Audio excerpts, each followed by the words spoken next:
Bismillahirrahmanirrahim. Alhamdulillahi rabbil alamin. Allahumma salli wa sallim ala sayyidina Muhammadin wa ala alihi wa sahbihi ajma'in amma ba'du. Nah, teman-teman semuanya yang dimuliakan oleh Allah Subhanahu wa taala, alhamdulillah kita jumpa lagi dalam kajian surah Nabawiyah. Dan insyaallah di pertemuan kali ini kita akan melangkah ke bagian surah yang sangat penting dan setiap muslim harus mengetahui sirah Nabi yang bagian ini dan usahakan bisa mengambil ibrah daripada surah ini. Yaitu kita akan mulai membahas tentang permasalahan Fathu Makkah. Yaitu pembebasan kota Mekah daripada pengaruh-pengaruh orang-orang kafir Quraisy. Jadi Fathu Makkah ini punya nilai luar biasa. Punya nilai luar biasa. Dan kalau kita bicara Fathu Makkah, maka kita juga harus bicara tentang perjanjian Hudaybiyah. Apa firman Allah yang turun ketika perjanjian Hudaybiyah? Ketika kaum muslimin secara zahir posisinya dirugikan, apakah ketika Allah mengatakan kaum muslimin kalah? Enggak. Allah berfirman, "Inna fatahna laka fatham mubina." Sungguhnya kami telah memberikan kepadamu kemenangan dengan kemenangan yang nyata.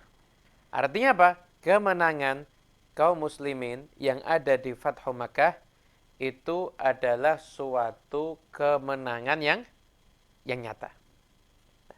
Namun turunnya firman Allah Ta'ala ini ketika perjanjian Hudaybiyah.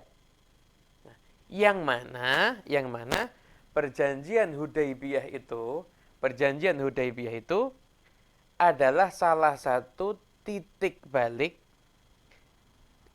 kaum muslimin itu bisa melaksanakan dakwah dengan bebas ketika itu.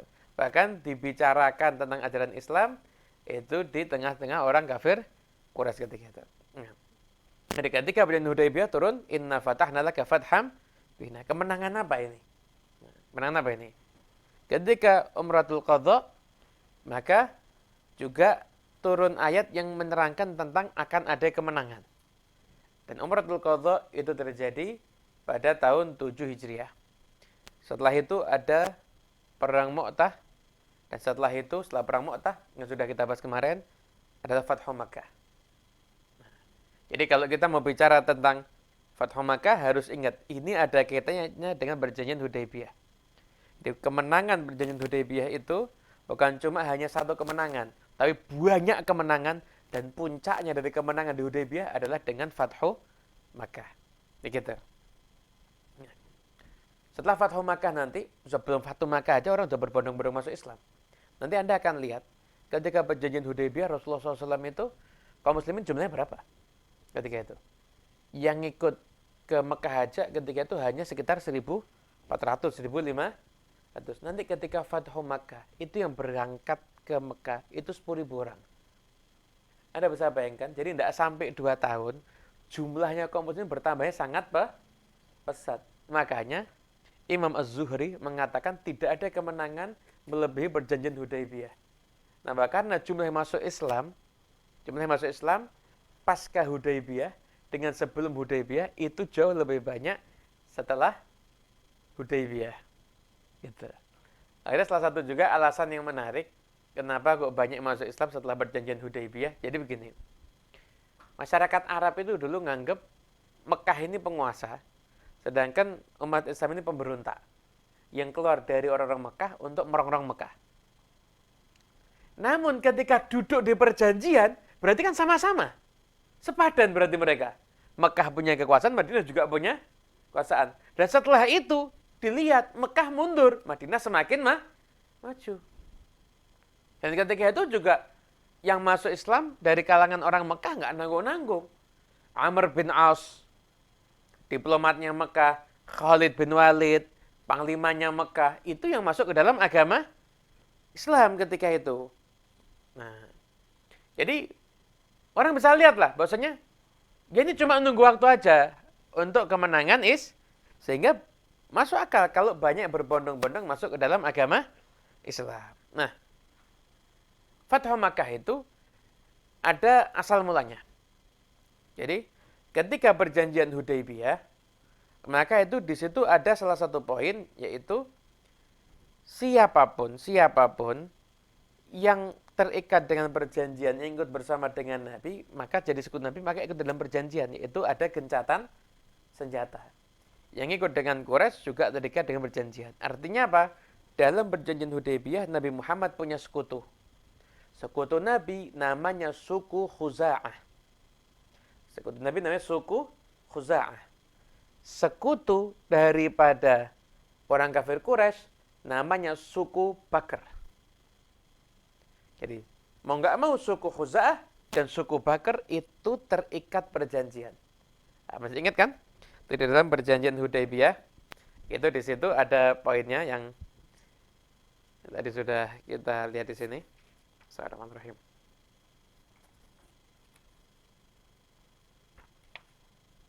Begitu. Yaitu anna man ahabba ayyadkhula fi 'aqdi Muhammad sallallahu alaihi wasallam wa ahdi dakhala fi. Wa man ahabba ayyadkhula fi 'aqdi Quraisy wa ahdi dakhala fi. Nah, jadi di perjanjian Hudaybiyah itu siapapun yang ingin masuk jadi sekutu Muhammad, maka terikat dengan perjanjian. Siapa saja yang ingin masuk menjadi sekutu Quraisy juga terikat dengan perjanjian. Nah, oleh karena itu dua kabilah yang ketiga itu berbeda dan kabilah ini saling bermusuhan, yaitu Khuza'ah, suku Khuza'ah ikut sama Nabi, suku Bakar ikut bersama dengan orang kafir Quraisy. Nah, asal mulanya adalah ketika sudah ada perjanjian ini, maka orang-orang dari suku Bakar itu memang bukan orang-orang yang baik, karena milihnya aja sama orang kafir Quraisy, kan kita tahu ini orang-orang bermasalah semuanya, bukan orang-orang yang baik. Jadi dia menyaksikan perdamaian itu, dia nggak suka. Dan setiap ada peperangan Khuza'ah sama suku Bakar, Khuza'ah mesti menang. Karena Khuza'ah ini banyak jagoannya, banyak orang yang ahli perang. Gitu. Khuza'ah ini banyak orang yang ahli perang ketika itu. Jadi setiap perang, tahunan nih perang, nggak pernah menang suku Bakar nih. Yang menang selalu Khuza'ah. Ada salah seorang daripada suku Bakar yang dia itu bernama Naufal. Nama Naufal bin Muawiyah. Nama Naufal bin Muawiyah. Bernama Naufal bin Muawiyah. Naufal bin Muawiyah itu ketika menyaksikan suku Khuza'ah ini kok datang ke Mekah nggak pakai senjata karena merasa aman, maka dia itu kemudian merasa nggak suka. Ini saatnya saya balas dendam ini. Itu ketika itu bulan Sya'ban. Sedangkan perjanjian Hudaybiyah itu tahun 6 Hijriah. Ini bulan Sya'ban di tahun 8 Hijriah. Jadi belum sampai 2 tahun. 2 tahun kurang beberapa bulan ketika itu. Ketika itu orang-orang dari Banu Bakar mendatangi Quraisy dan dipimpin oleh pimpinan mereka, yaitu yang bernama Naufal bin Muawiyah. Naufal bin Muawiyah ketika itu datang, kemudian dia minta kepada orang-orang Quraisy untuk membantu mereka menyerang Bani Khuza'ah, suku Khuza'ah. Ketika itu orang-orang Quraisy di situ memang ada pertentangan, ada yang menolak, namun ada juga yang menyetujui. Ada yang menolak karena ini sudah ada perjanjian. Jadi ya kita nggak usah melanggar perjanjian. Namun yang mendukung itu adalah orang-orang yang juga termasuk tokoh Quraisy. Seperti yang mendukung ya, saya sebutkan namanya di sini, itu Safwan bin Umayyah. Safwan bin Umayyah ini siapa? Anaknya Umayyah bin Khalaf. Nah, bapaknya terbunuh ketika perang Badar. Jadi dendamnya sama kaum muslimin itu nggak ketulungan. Ikrimah bin Abu Jahal. Putranya Abu Jahal. Siapa yang nggak kenal? Gimana permusuhannya terhadap Islam. Dan Ikrimah ini putranya Abu Jahal. Abu Jahal ini kenapa kok diangkat sebagai tokoh Mekah? Karena sukunya paling banyak. Sukunya paling Umayyah bin Khalaf juga sukunya banyak. Ada Khuwaitib bin Abdul Uzza. Ada Syaibah bin Uthman. Dan 4 tokoh ini adalah orang yang punya suku banyak yang ada di kota Mekah ketika itu. Ada di kota Mekah ketika itu. Hanya saja ketika musyawarah ini diadakan, Abu Sufyan itu nggak ada. Abu Sufyan itu orang yang jeli. Orang yang jeli. Nanti di sini kita akan lihat bagaimana kejelian Abu Sufyan itu. Kan sudah pernah kalau kita ingat, mungkin kita waktu bahas perang Badar, Abu Sufyan kan bisa menyelamatkan kafilah dagang kan ketika itu. Karena apa? Karena kejeliannya dia. Maka dia suruh orang jalan. Misalkan lebih dulu untuk mengawasi baru pasukan dagangnya jalan. Orang lebih dulu mengawasi baru pasukan dagangnya itu jalan. Jadi memang orang yang jeli. Dan ketika sampai di satu tempat, di situ ada kotoran unta, diperhatikan kotoran unta kok ada biji kurma, berarti dari Madinah. Karena unta makan kurma itu hanya ada di Madinah. Jadi jeli. Abu Sufyan itu bukan orang gegabah, bukan orang bodoh. Ketika itu belum masuk Islam ya, masuk Islam. Dan ketika Bani Bakar ini, dan Bani Bakar itu ketika itu Naufal ini dari Bani Nufathah. Bani Nufathah itu adalah termasuk yang orang-orang kuatnya dari Bani Bakar ketika itu. Nah, ketika itu mereka minta bantuan senjata, minta ini itu dan lain sebagainya. Itu Naufal bin Muawiyah pilih. Kemudian akhirnya setelah itu terjadilah kesepakatan bahwasanya Bani Bakar, suku Bakar akan menyerang suku Khuza'ah. Ketika itu suku Khuza'ah ketika itu di malam hari, ada riwayat juga dia sedang berada di satu tempat begitu. Satu tempat ada tempat perkumpulan begitu. Di sana mereka kumpul di malam hari. Kemudian suku Bakar datang dan menyerang suku Khuza'ah yang ketika itu nggak siap. Nah, sebagian orang dari suku Khuza'ah ini adalah orang yang beragama Islam. Ada di antara mereka yang sedang ibadah. Namun ketika itu mereka dalam kondisi tidak siap. Ya, ketika serangan datang, suku Khuza'ah itu akhirnya ada sebagian yang terbunuh. Pada saat itu mereka terpencar dan mereka masuk ke tanah haram. Boleh nggak bunuh orang di tanah haram? Nggak boleh. Nah, kalau orang Mekah diserang di tanah haram, bunuh orang di situ, itu masih dimaklumi. Tapi kalau orang Mekah nyerang orang di situ, itu nggak dimaklumi. Itu cacat di mata masyarakat Arab ketika itu. Ketika masuk ke tanah haram, maka Khuza'ah lihat, kaget. Suku Bakar ini tetap nyerang sekalipun di tanah haram. Akhirnya mereka teriak, "Ya Naufal, ilahak, qad dahaltal haram." Hei Naufal, Tuhanmu, kamu udah masuk ke haram ini. Maka ketika itu, Naufal mengatakan perkataan yang sangat keji. Dia mengatakan, "La ilaha li al-yawm." Nggak ada Tuhan buat aku hari ini. Hai suku Bakar, kamu dulu kan pernah mencuri kan ketika itu di haram. Sekarang tuntaskan dendamu di haram. Jangan mundur, tuntaskan dendamu di haram. Ketika itu akhirnya sampai suku Khuza'ah ke rumahnya Budail bin Warqa.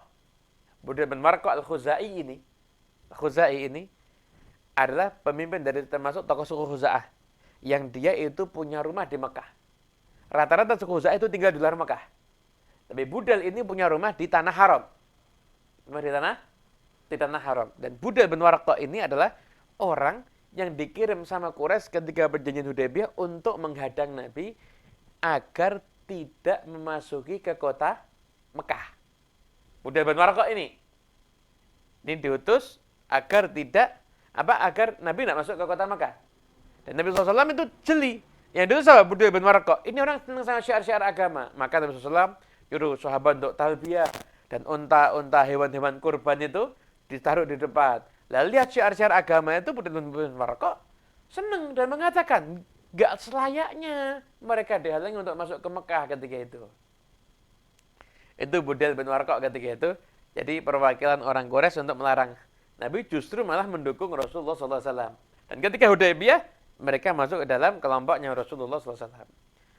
Di rumah Budayl bin Warqa ketika itu, karena kondisi malam hari ya, maka ketika itu akhirnya mulai subuh, maka orang-orang Quraisy itu masuk ke rumah-rumah mereka, dianggap mereka tidak akan dikenali, dan Khuza'ah itu terbunuh di depan pintu rumah Budayl.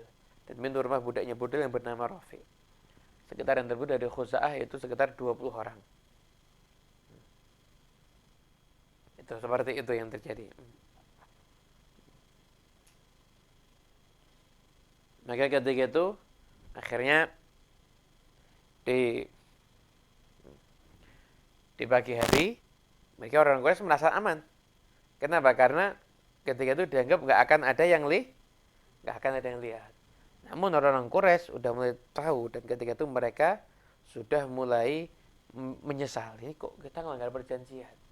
Maka mereka mendatangi Ikrimah bin Abu Jahal, mendatangi Sofwan bin Umayyah, mendatangi orang-orang itu. Kemudian setelah itu ditegur, kamu nggak layak ini, dicaci maki, kamu nggak benar, kamu melanggar perjanjian dengan Muhammad, ini Muhammad pasti akan tahu dan lain sebagainya. Nah, Anda tahu itu kondisi ada di Mekah. Gimana Madinah?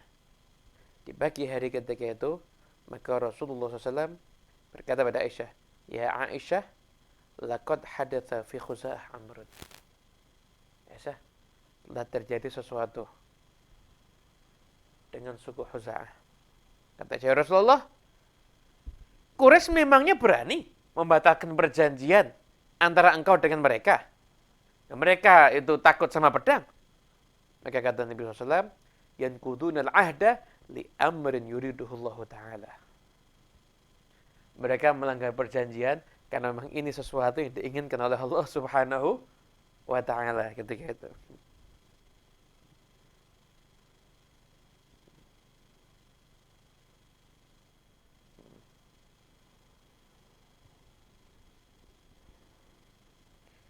Dan setelah itu, di riwayat yang lain, riwayat dari Imam At-Tabrani, Rasulullah SAW ketika malam hari, ketika riwayat yang lain ya, ketika malam hari Rasulullah SAW itu akan wudhu untuk sholat. Ketika beliau itu wudhu, maka Rasulullah teriak, labbaik, labbaik, labbaik, nusirta, nusirta, nusirta.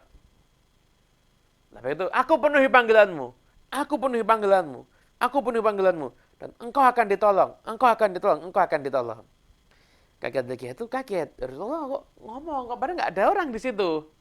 Kan nggak ada orang di situ. Maka Rasulullah SAW cerita, bahasanya ini Bani Ka'ab itu julukannya Khuza'ah. Itu dia berteriak, dia minta tolong, dan dia tahu bahwasanya Quraisy sudah menolong Bani Bakar untuk memerang mereka. Maka ketika itu 3 hari setelah itu tiba-tiba datanglah utusan daripada suku Khuza'ah yang bernama Amr bin Salim. Nah, ketika itu Amr bin Salim, jadi begitu kejadian itu paginya langsung Amr bin Salim Al-Khuzai. Salim ini ada riwayat yang mengatakan dia ketika itu sudah masuk ke dalam agama Islam. Maka dia langsung perjalanan ke Madinah itu tidak pakai istirahat, jalan terus begitu. Enggak pakai istirahat sampai akhirnya tiba di Madinah.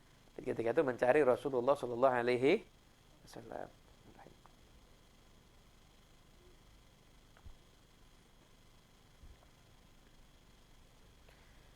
Ketika itu Amr bin Salim mau cari Nabi.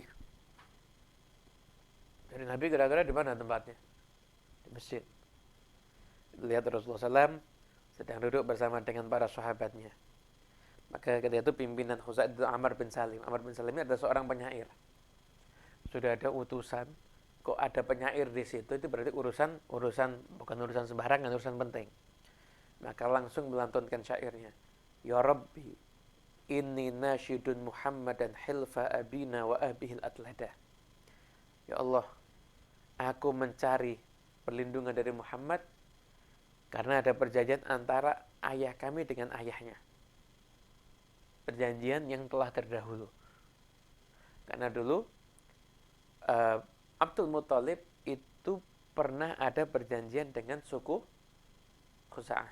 Qad kuntum muldan wa kunna walida thumma ta'aslamna falam nanzi'i hada. Dan engkau itu adalah anak dan kami ini adalah ayah. Dan ketika kami masuk Islam, kami tidak pernah mencabut tangan kami. Kenapa? Karena neneknya Nabi SAW itu ada yang dari suku Khuza'ah. Berarti kan Nabi SAW itu keturunan daripada Khuza'ah juga.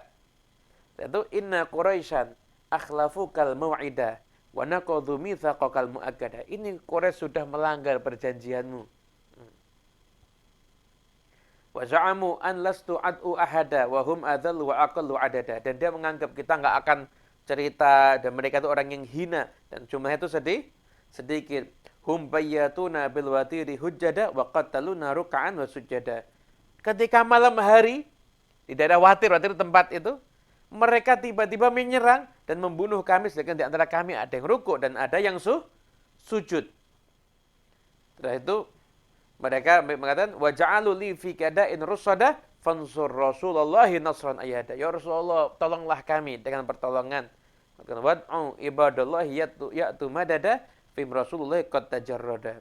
Maka panggillah hamba-hamba Allah untuk datang ke sana dengan bersama dengan para tentara, dan di dalam tentara tersebut ada Rasulullah sallallahu alaihi wasallam. Maka ketika itu Rasulullah SAW ketika dengar itu, Nabi SAW itu rahmanya luar biasa. Anda bisa bayangkan sekutu Nabi, sahabat Nabi dibunuh dalam kondisi bukan perang tapi dijebak dalam kondisi malam hari nggak siap tapi diserang. Nabi mengatakan bahwa nusirta ya Amr bin Salim. Engkau telah ditolong wahai Amr bin Salim. Dan ketika itu ada awan di atas. Nabi mengatakan, awan ini adalah awan sebagai bukti pertolongan kepada Bani Ka'ab. Maksudnya suku Khuza'ah ketika itu. Bahkan ketika itu daripada Sayyidah Aisyah meriwayatkan, demi Allah, aku melihat Rasulullah SAW itu marah karena urusan Khuza'ah ini dengan kemarahan yang aku tidak pernah lihat kemarahan itu. Kemarahan itu sebelum-sebelumnya. Tidak pernah ada Nabi SAW marah seperti itu. Nabi sampai mengatakan apa? La nasarani Allah in lam ansur Bani Ka'ab. Allah nggak akan nolong aku kalau aku nggak menolong daripada Bani Ka'ab. Maksudnya Khuza'ah. Itu. Bahkan ketika sampai kabar tentang Khuza'ah ini, maka Nabi SAW itu berkata juga seperti ini. Waladhi nafsi biyadih. La'amna'annahum mimma amna'u minhu nafsi wa ahla baiti. Demi Allah, aku akan melindungi Khuza'ah seperti aku melindungi jiwaku dan keluargaku. Itu. Kan ketika itu juga nggak lama ketika itu juga diriwayatkan Budail bin Warqa itu juga mendatangi Rasulullah sallallahu alaihi dan menceritakan cerita itu. Maka Nabi mengatakan, kamu pulang dan nanti kamu pulangnya itu terpencar. Ya, seakan-akan enggak, orang-orang kafir jangan sampai tahu kalau engkau sudah ngasih kabar ke sini ketika itu. Gitu.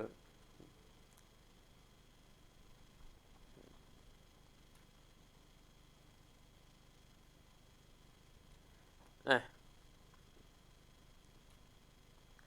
ketika itu, ini kondisi Madinah. Mekah goncang ini. Mekah goncang. Nah, Quraisy akhirnya kumpul. Muhammad Ghazina, Muhammad pasti akan menyerang kita. Muhammad enggak mungkin maafkan kita. Ini Muhammad pasti akan menyerang kita. Nah, ketika itu ada namanya Abdullah bin Abi Sarah. Abi Sarah ini dulu mata-matanya orang kafir Quraisy. Pura-pura masuk Islam, bahkan sempat jadi penulis wahyu, dan ketika itu dia akhirnya murtad daripada agama Islam. Murtad daripada agama Islam. Maka dia ketika itu dia bilang begini, ini Muhammad, aku orang yang paling ngerti tentang Muhammad. Muhammad nggak akan nyerang kalian kecuali Muhammad pasti akan memberikan kepada kalian 3 pilihan. Kepada kalian tiga pilihan.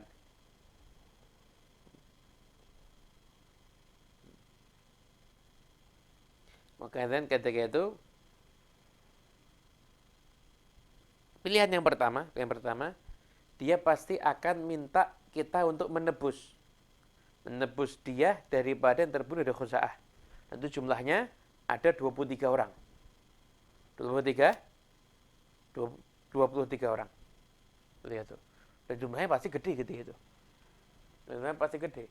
Kalau satu orang aja 100 ekor onta, berarti 2.300 ekor onta. Nggak kecil. Quraisy bisa miskin, nggak punya apa-apa. Semuanya. Mungkin hartanya nggak cukup. Atau kita serahkan Bani Bakar kepada kaum muslimin. Ya Bani Bakar dihabisi. Atau ya udah. Dan yang ketiga, ada pilihan lain. Ya perang. Debat mereka ketika itu.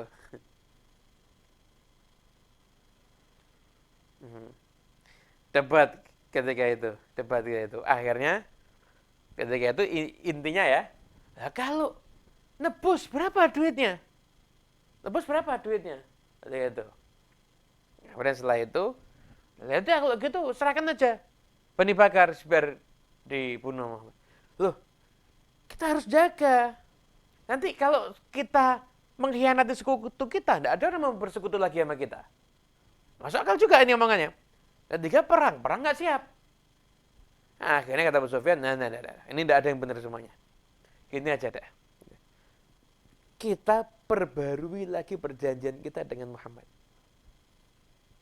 Jadi bilang ini bagus, maka nanti kita akan buat perjanjian yang baru lagi. Gitu dengan Muhammad, nanti ditambah masanya dan lain sebagainya. Kata mereka, nah ini yang paling setuju ini. Akhirnya yang ngusul siapa? Abu Sufyan yang suruh berangkat. Abu Sufyan yang disuruh berangkat ketika itu.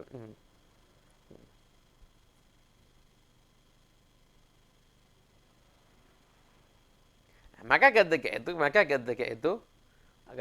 itu di riwayat yang lain juga ketika Rasulullah SAW didatangi sama suku Khuza'ah, Nabi itu mengatakan pelakunya siapa? Karena kan malam. Pelakunya siapa? Tahu enggak? Banu Bakar. Semuanya? Enggak. Banu Nufasah. Dan pemimpinnya Naufal bin Muawiyah. Oh, itu tokohnya Banu Bakar itu. Kata Nabi, ya sudah, aku mau kirim utusan kepada orang Mekah. Jadi Nabi SAW, ini jelinya di sini, Rasulullah SAW juga tidak mau langsung percaya sebelum memastikan. Tapi baru dengar dari satu sisi. Bijaksananya Nabi Muhammad SAW. Enggak mau menghukumi sebelum dengar daripada dua sisi ketika itu. Maka ketika itu akhirnya Nabi SAW mengutus Dhamrah. Ketika itu ketika sampai di sana, maka ketika itu akhirnya Dhamrah betul ngasih 3 keputusan, 3 pilihan, dan ketika itu Quraisy memilih untuk melanggar perjanjian, yang sudah ada perjanjian lagi. Itu Dhamrah pulang, dan ketika itu Quraisy merasa menyesal, baru saat itu mengutus Abu Sufyan. Jadi memang ada 2 versi daripada kisah ini. Ada yang mereka musyawarah dan mengutus Abu Sufyan, ada juga mereka itu didatangi sama Dhamrah, ada 3 pilihan, dan ketika itu mereka pilih untuk membatalkan perjanjian. 3 pilihan sama ya, nebus dia, nyatakan Bani Bakar, atau selesai. Ketika itu menyesal, dan akhirnya itu mengutus Abu Sufyan untuk mendatangi Rasulullah Shallallahu Alaihi Wasallam. Akhirnya betul.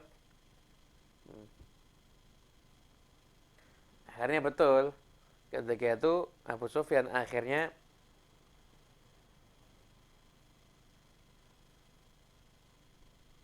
Abu Sufyan kemudian mendatangi ke sana. Dan Abu Sufyan itu sebetulnya dengan peristiwa ini juga marah Abu Sufyan itu. Dengan peristiwa itu juga marah. Abu Sufyan mengatakan, "Hadza wallahi amrun lam ashhadhu." Ini perkara saya tidak pernah lihat semacam ini. Pernah lihat semacam ini. Pembatalan perjanjian dan pembunuhan ada di tanah haram. Tidak ada yang semacam ini. Dan wallahi mereka tidak ngajak musyawarah saya ketika itu. Di Abu Sufyan itu masih menyesalkan peristiwa ini terjadi. Abu Sufyan orang pintar. Jadi dengan kepintarannya itu dia bisa memprediksi loh. Yang terjadi seperti ini pasti. Kalau kita melanggar perjanjian itu bisa diprediksi. Memang orang jeli Abu Sufyan ini. Nanti kejeliannya juga ada di sini. Juga ada di sini. Ini kita bagian daripada kejeliannya Abu Sufyan. Abu Sufyan ini ketika berjalan ke kota Madinah, maka di sana berjumpa dengan Budail bin Warqa. Ketika berjumpa dengan Budail bin Warqa, maka dia lihat ini Budail bin Warqa pasti sudah mendatangi Muhammad. Pasti sudah mendatangi Muhammad nih Budail bin Warqa.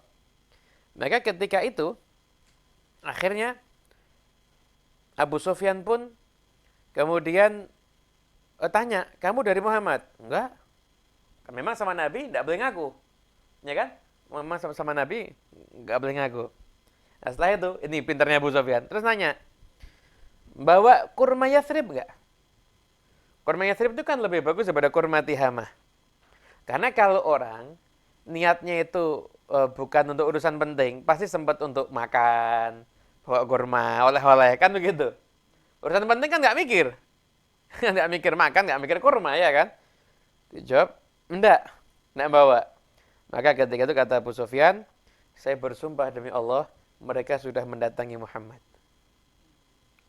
Saya bersumpah demi Allah, mereka sudah mendatangi Muhammad. Maka ketika itu, akhirnya Abu Sufyan masuk ke kota Madinah. Nah, beliau berangkat ke Madinah. Abu Sufyan ini bersama dengan ada rombongan yang ikut. Namun ketika masuk ke kota Madinah, rombongan suruh nunggu. Maka Abu Sufyan itu masuk ke kota Madinah itu sendiri. Itu beberapa hari setelah terjadinya pembantaian Khuza'ah oleh suku Bakar. Begitu masuk ke kota Madinah, maka Abu Sufyan itu pun langsung mencari. Ini kemana dulu ya ini ya? Maka ketika itu memilih untuk ke rumah putrinya, Ummu Habibah.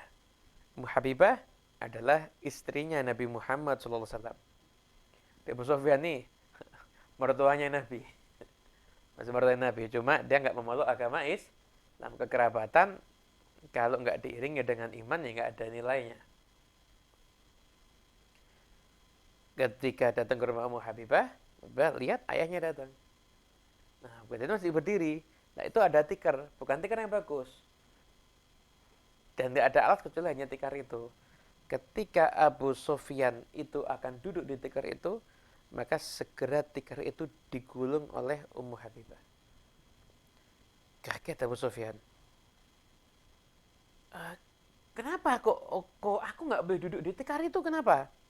Maka ketika itu kata Ummu Habibah, itu tikarnya Rasulullah. Itu tikarnya Rasulullah. Dan saya nggak mau kalau kamu duduk di tikarnya Rasulullah. Engkau musyrik, najis. Nggak usah duduk di tikarnya Nabi. Ketika itu marah Abu Sufyan. Engkau itu ya dapatnya cuma keburukan setelah berpisah dengan aku. Dijawab sama Ummu Habibah, enggak. Allah Ta'ala ngasih hidayah aku untuk memeluk agama Islam. Kata putrinya, "Bapak, engkau ini kan pemimpin Quraisy, tokoh. Kok enggak kepikiran masuk Islam ya? Yang engkau sembah itu kok patung, dengar enggak bisa, lihat enggak bisa." Abu Sufyan enggak jawab, marah. Langsung akhirnya mendatangi Rasulullah SAW. Nah, ketika mendatangi Nabi, maka apa yang terjadi ketika mendatangi Nabi? Insya Allah kita akan bahas di pertemuan yang akan datang. Wallahu a'lam bishawab. To be continued. Ya. Bersambung ke pertemuan yang akan datang. Insya Allah.